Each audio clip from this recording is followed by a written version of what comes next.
It's NaLyssa Smith, and I'm sorry, hashtag free her.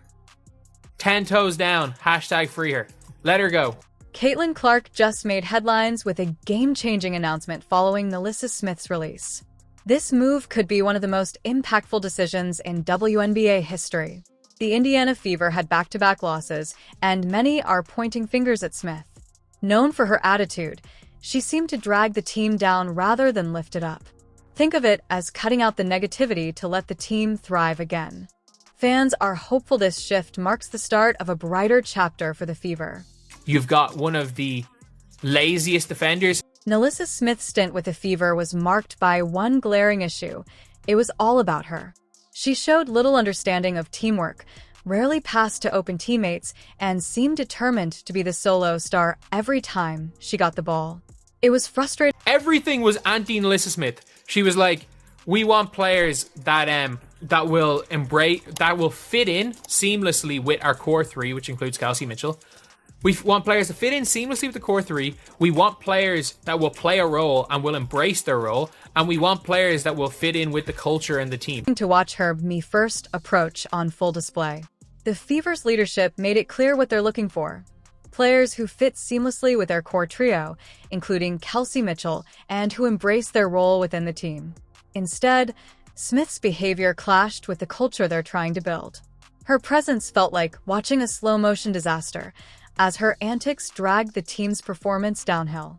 Cutting ties with her was long overdue, and now the Fever can focus on creating a cohesive, winning squad. That second quarter, but being able to get in there and go right back to the paint, I think was a real smart move for Christy Seisford.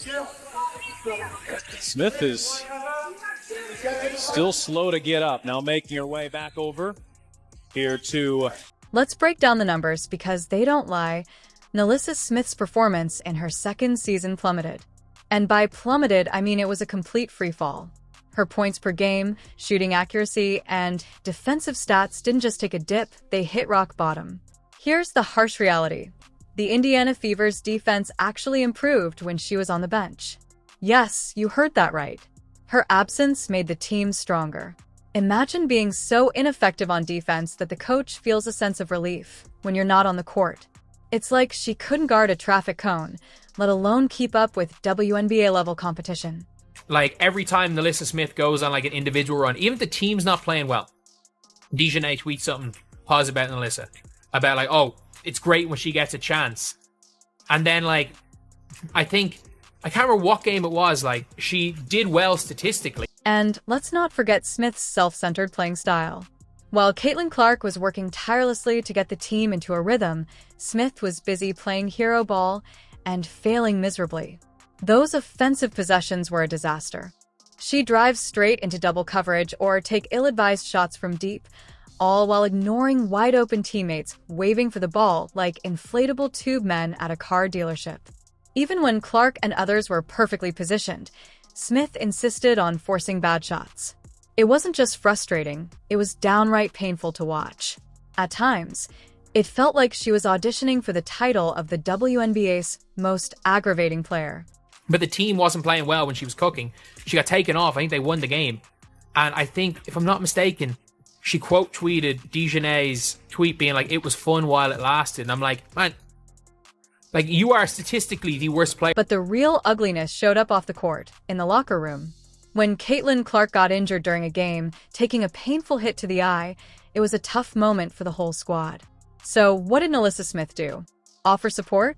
Show concern? Nope.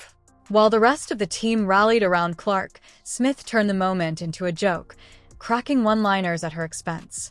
Seriously, NaLyssa? Your teammate is hurt, and your first instinct is to mock her? Imagine giving everything you've got for the team, like Clark does, only to have a teammate turn your pain into comedy hour. It's no wonder the locker room vibes were off. She talked about defense, needing people for defense, and when you can't really talk about the culture when you've got one of the laziest defenders. But wait, it gets even crazier. NaLyssa Smith's behavior wasn't just disrespectful, it was downright embarrassing. Caitlyn Clark, who gives her all every single game, deserved way better. That locker room moment wasn't just cringeworthy, It was a betrayal that shattered team trust and tanked morale. It was clear as day. Smith was all about Smith, not the Fever.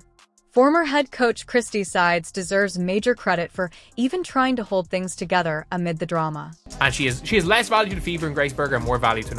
How do you manage a team when one of your supposed leaders is busy throwing diva fits and sabotaging team dynamics? Smith's selfish play left no room for strategy, forcing Sides into a near-impossible position. By the time the Fever let Sides go, it was painfully obvious that Smith's antics had played a big role in the decision. Enter Stephanie White, the new head coach, with a no-nonsense approach. From day one, White made it clear. The Fever are about teamwork, hustle, and cutting out toxic behavior. And guess who didn't fit that mold? NaLyssa Smith. White is building a culture of selflessness and sacrifice, and Smith's lazy defense, lack of team spirit, and disregard for White's vision made her an easy choice to cut loose. White wants players who are all in for the team, not ones who derail the culture. Smith's actions only proved she was more trouble than she was worth. She wants players that can embrace their roles. Stephanie White didn't come to the Fever to babysit. Her mission was clear: discipline, teamwork, and cutting out toxic distractions. Unsurprisingly, NaLyssa Smith didn't fit that vision. Her selfishness clashed so hard with White's culture of unity, it was like a wrecking ball smashing into a brick wall. White is building a team of players who sacrifice for the greater good, not divas acting like they're basketball royalty. Like sometimes when she takes off looking like she's going to yam it from outside the key. And then there was the off-court drama. Smith's family treated social media like their personal war zone. They picked fights with fans, trashed the coaching staff, and hurled insults left and right, turning every post into a spectacle. Instead of letting the Fever focus on basketball, her relatives kept setting social media ablaze, forcing the organization into constant damage control. The endless online drama poisoned team morale and created distractions no professional team should ever have to endure. It wasn't just disruptive, it was exhausting. Smith and her circle became the very definition of a toxic presence the Fever couldn't afford to keep around. Her brother caused a lot of drama on social media. And the problem is, if your family and the people you're going home to have Twitter fingers and you're hearing, you can't get away from it.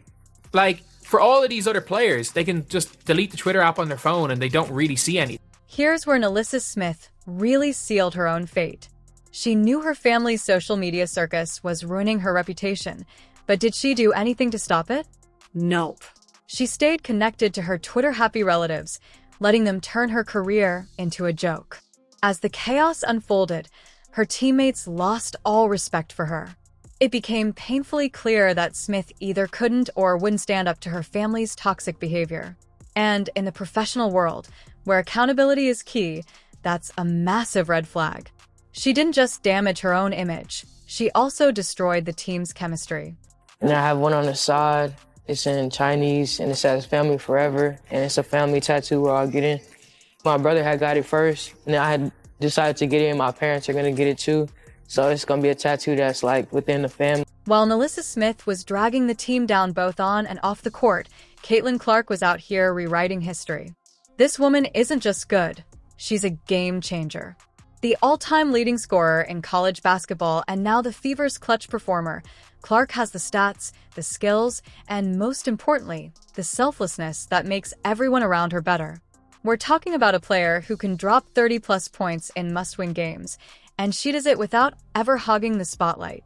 Clark elevates her team with every play, every pass, and every possession. She's the kind of player who inspires others to rise to her level. Kelsey Mitchell, Caitlyn Clark, and Leah Boston is the opposite of what NaLyssa Smith is. Like, NaLyssa Smith is not a player that can fit in. She has to fit out. Like, she has to be one of the first two or three. Like, she doesn't have to be a number one option, but like, she can't be